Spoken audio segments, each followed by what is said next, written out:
With the capture of the Marshall Islands by the combined American forces under Admiral Nimitz and the success of General MacArthur's operations in the Southwest Pacific, the next step in the Allied plan was the invasion of the Marianas.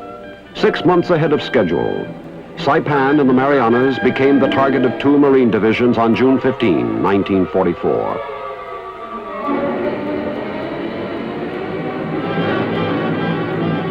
Five days later, the Army's 27th Infantry Division went in to reinforce the beachhead.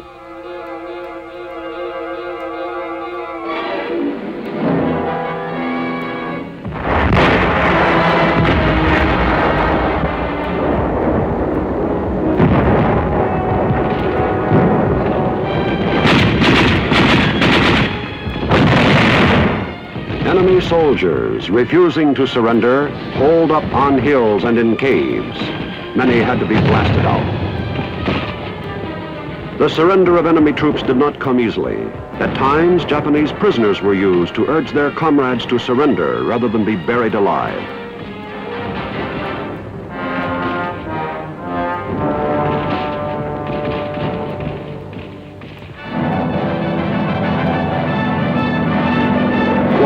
Which the enemy had overrun early in the war, was pounded from the air and sea.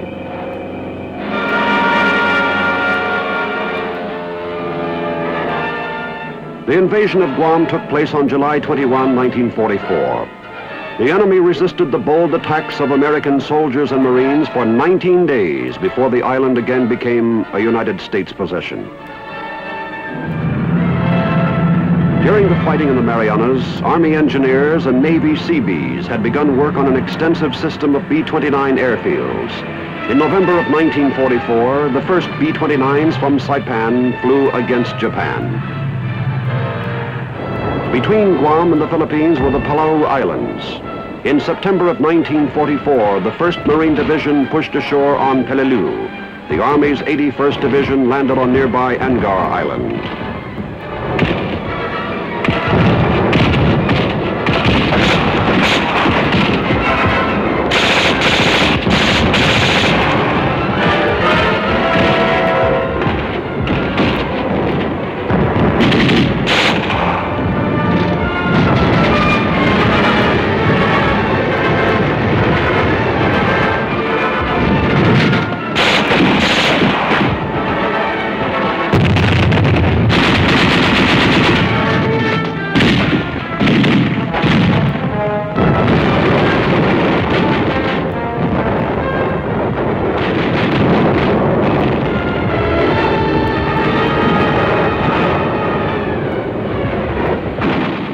Army, Navy, and Marine casualties amounted to nearly 12,000 men, while the Japanese garrisons were all but wiped out.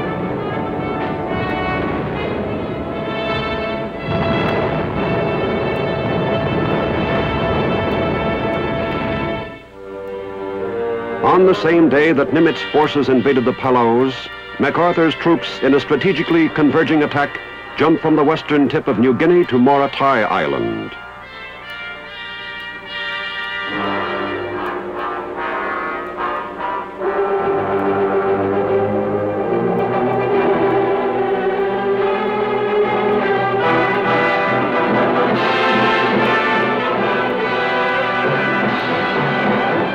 With the landings on the Palaus and Morotai, the twin drives across the Pacific were completed, and American forces stood upon the threshold of the Philippines.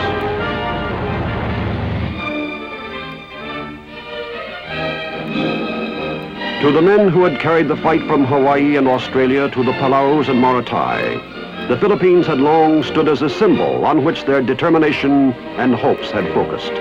We had lost those islands in the grim early days of the war, and with them we had lost military advantage and a measure of our self-confidence. Now, 3 years later, a large and powerful armada converged upon those islands 2 months ahead of the Allied schedule. Destination Leyte, purpose liberation. General MacArthur had promised to return, and return he did. On October 20, 1944, 4 American Army divisions stormed the Leyte beaches to begin one of the last great campaigns of the Pacific War. To intercept our invasion force and destroy the American 3rd and 7th Fleets, the enemy divided the bulk of their ships into 3 sections and sent them toward Leyte. On October 25 and 26, the greatest naval battle in history took place, the Battle of Leyte Gulf.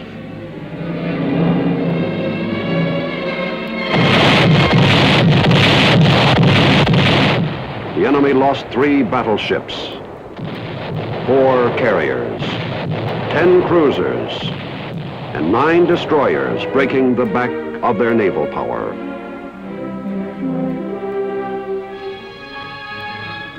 The fighting on Leyte reached a climax with an end run to the west coast at Ormoc. Leyte was ours by Christmas 1944.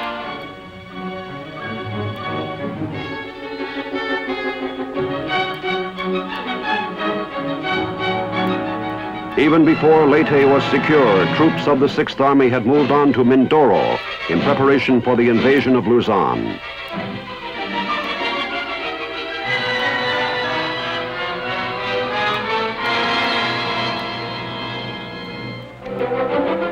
Then on January 9, 1945, the 6th Army landed on the main island of Luzon.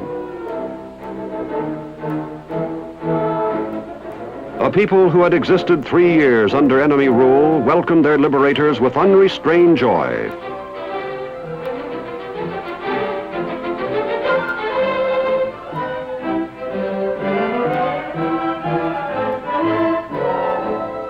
Filipino guerrillas had waged continuous war against the enemy during the occupation. Now, armed and equipped as units of the new Philippine Army, they fought side by side with advancing Americans to drive the invader from their soil.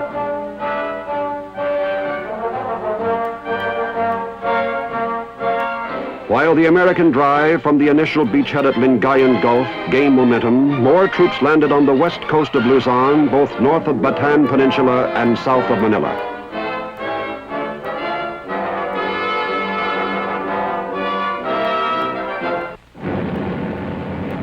Enemy forces were concentrating their defenses in the rugged mountain terrain, and the task of routing them was exhausting and hazardous. I don't know if they're going to be doing okay. They're flying down here at 20-degree altitude, but they're doing okay. They're doing okay.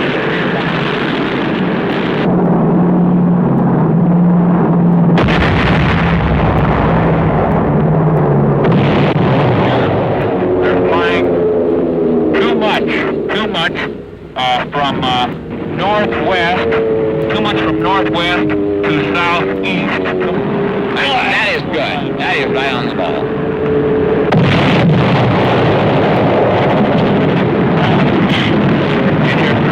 In your green system. Bombs. Very nicely played. The mission of attacking this ridge directly to our rear, which is about 2380 on the map. B Company is moving through F Company's present position, located on this high ground back there. They're going to pass through F Company and attack up towards the same hill, 2380.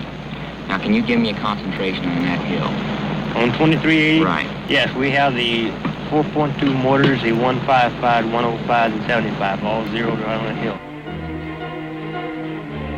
A daring raid on Cabanatuan prison brought freedom to hundreds of survivors of the Death March in Corregidor.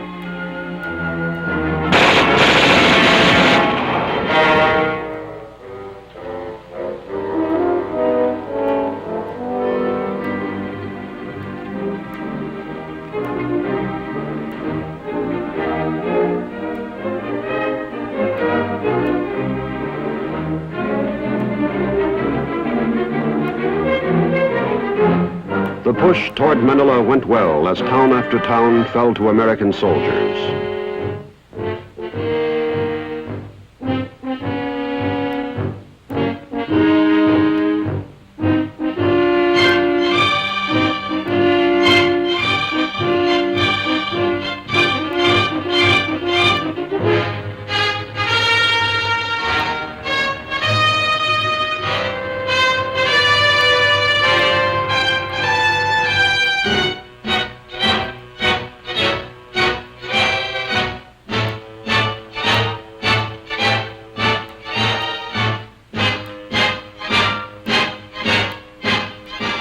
By early February, the 1st Cavalry, the 37th Infantry, and the 11th Airborne Divisions converged upon the city.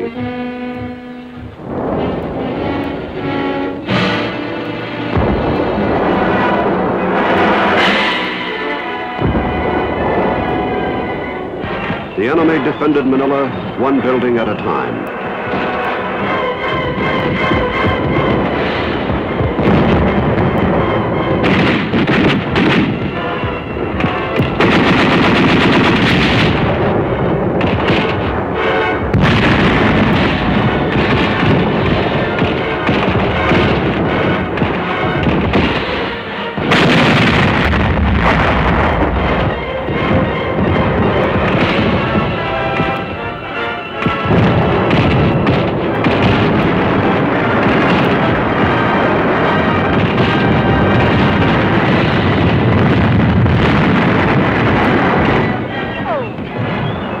One of the strangest battles of the Pacific War was fought in the Rizal Baseball Stadium in Manila. There, American tanks in the infield fired their guns point blank at enemy defenders who were hidden in the grandstands.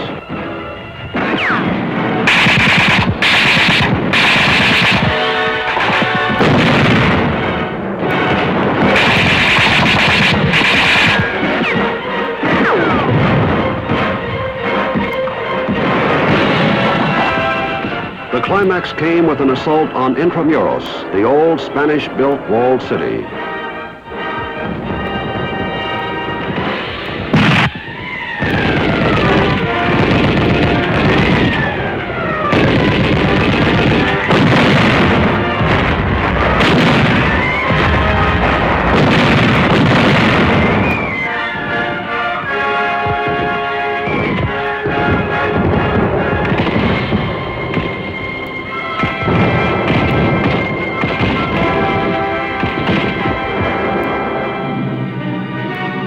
Before our Navy could use Manila Bay, the enemy garrison on Corregidor had to be subdued.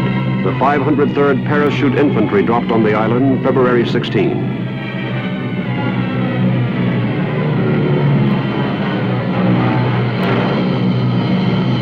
With the help of amphibious elements from the 24th Division, the paratroopers took the heavily fortified position within 2 weeks.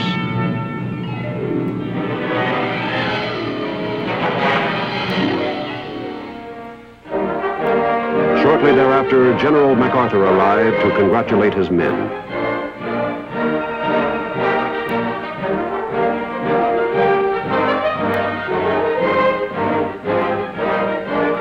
After securing Manila and Manila Bay, the 6th Army had to clean up the rest of Luzon and rout the Japanese out of mountain strongholds into which they had retreated. In the mountains of northern Luzon, organized resistance continued until the end of the war.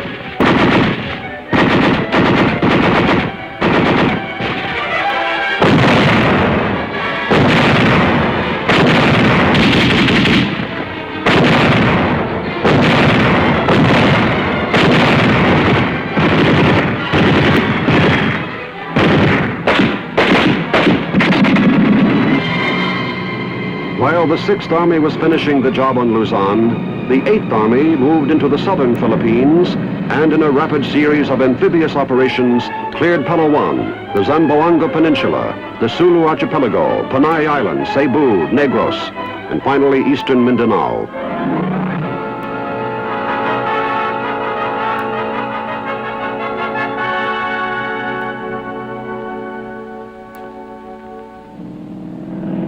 With the Luzon campaign well along, and following the seizure of Iwo Jima in February 1945, Nimitz prepared for the assault against Okinawa on April 1st, 1945.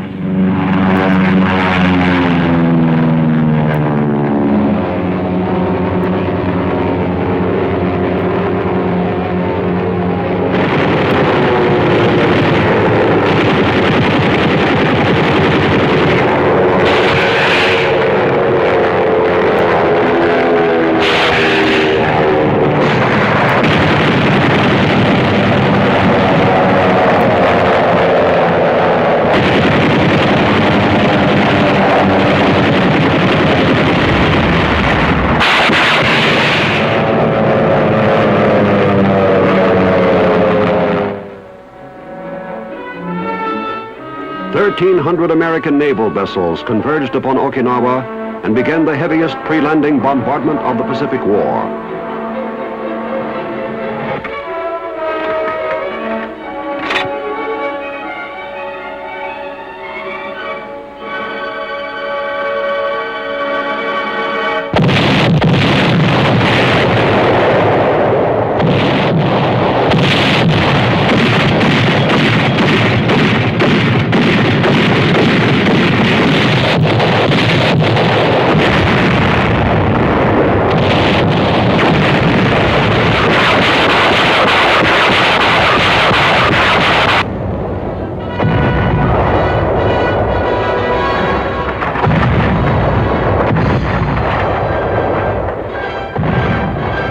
By 4 o'clock in the afternoon, 50,000 troops were ashore on an 8-mile beachhead, while the enemy played possum.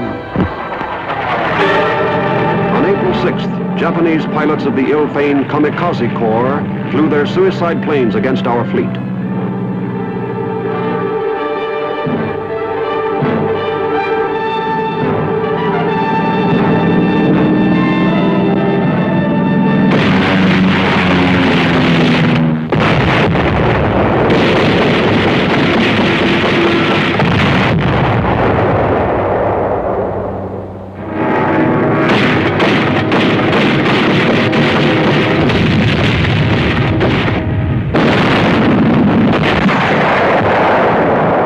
In 36 hours, 383 attacking planes were shot down.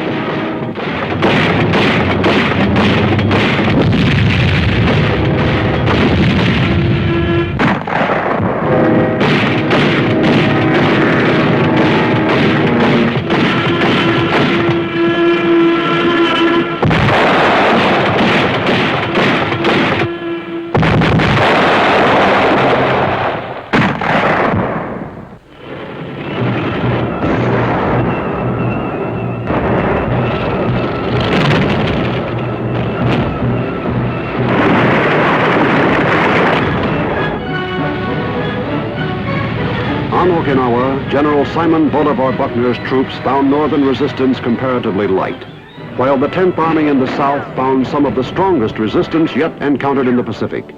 The road to victory on Okinawa took nearly 3 months to travel and cost American forces almost 40,000 casualties, including the life of General Buckner.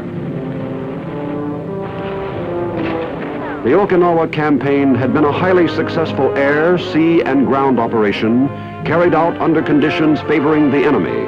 We had now reached the doorstep of Japan. By the end of May 1945, with the European war over, American military power was supreme from California to the China coast. During the early summer months, the tempo of air attacks on the Japanese main islands was sharply increased.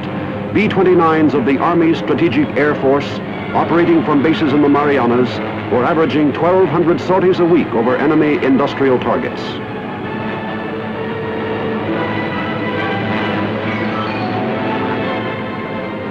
Fighter cover from Iwo Jima protected the big bombers against enemy interception.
On August 6th, the B-29, the Enola Gay, took off from Tinian Island and headed for the industrial city of Hiroshima.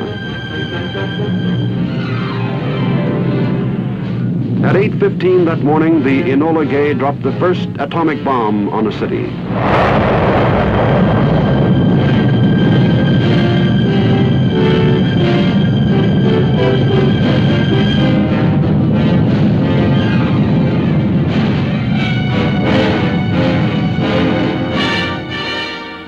Three days later, the only other atomic weapon then in existence fell on Nagasaki, a nation that only a few years earlier had embarked upon a war to expand its empire, had reaped a bitter reward. Hiroshima and Nagasaki lay in ashes. A major portion of Japanese industry had been destroyed by the firebomb raids of our B-29s. Her mighty Navy and Air Force had been decimated, and the Imperial Army was a skeleton of its former self.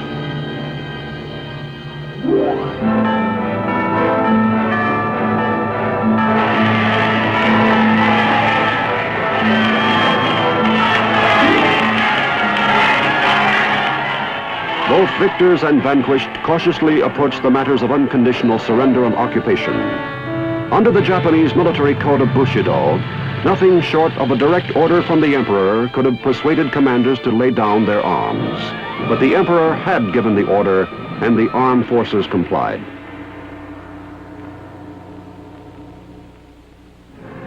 American troops quickly flew to airstrips that enemy fighter planes had been using only a few days before.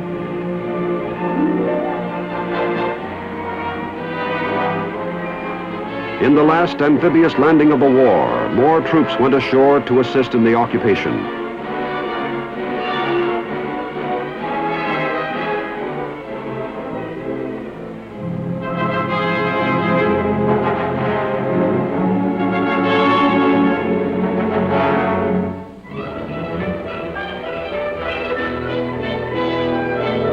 American military and naval personnel in Japanese prison camps were released. Liberated and liberators shared in the happiness that followed.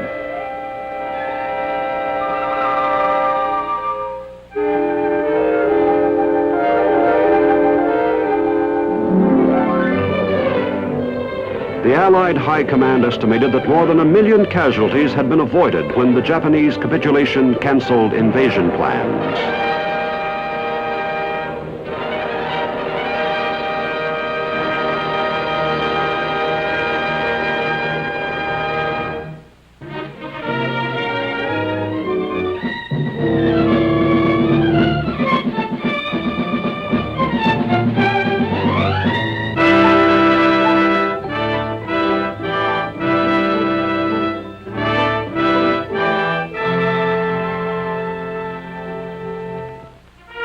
Japanese officials later expressed their relief and gratitude for the fair and just treatment their nation received at the hands of occupation troops.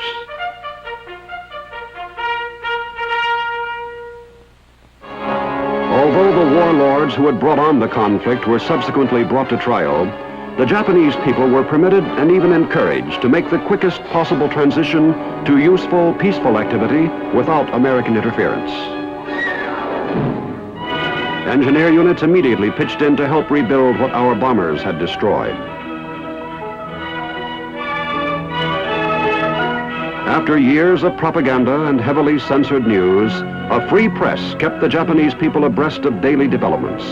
From the first day of the occupation, American forces exerted every effort to gain Japanese cooperation. Aboard the battleship Missouri in Tokyo Bay on the morning of September 2, 1945, Allied military leaders assembled for the signing of the formal peace agreement with Japan. We are gathered here, representatives of the major warring powers, to conclude a solemn agreement whereby peace may be restored. The terms and conditions upon which surrender of the Japanese imperial forces is here to be given and accepted are contained in the instrument of surrender now before you. I now invite the representatives of the Emperor of Japan and the Japanese government and the Japanese Imperial General Headquarters to sign the instrument of surrender at the places indicated.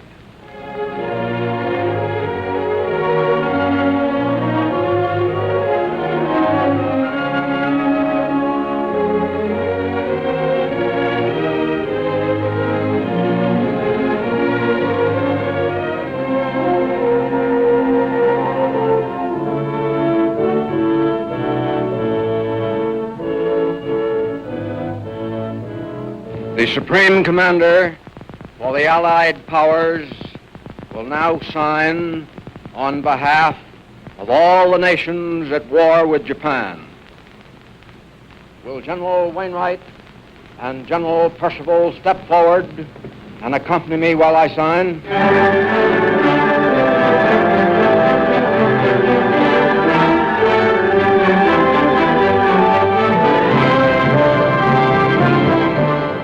General MacArthur used 5 pens to sign the historic documents and presented the first to General Jonathan Wainwright.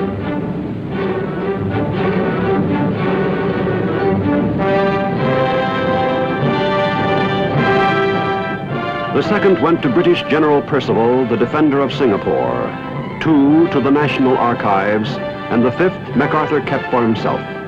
With the signing of the peace, which marked the end of World War II, General MacArthur said simply, "These proceedings are closed."